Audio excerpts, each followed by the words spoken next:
Around 8 billion kilos of plastic waste enter our oceans every year, but that is only about 2% of the plastic we make and consume. There is mounting evidence of how broken down microplastics affect us humans as well as wildlife. Plastic is quickly overwhelming our food systems. It's overwhelming natural habitats. It is making life hell for animals. It is risking human health. This coming week, thousands of delegates meet in Nairobi, Kenya, hoping to do something about it on a global scale. The 5th United Nations Environment Assembly will also tackle issues like biodiversity and chemical pollution.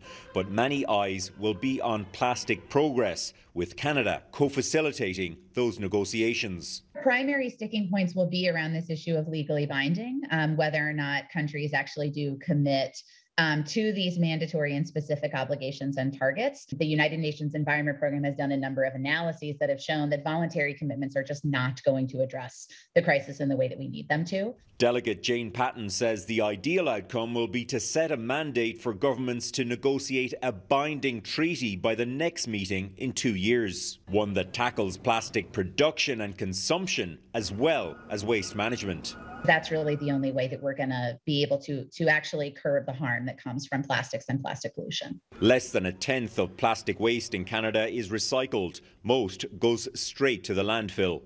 Earlier this month at the One Ocean Summit, Canada joined France, the US and others in a pledge to support a legally binding agreement on that full life cycle approach to plastics.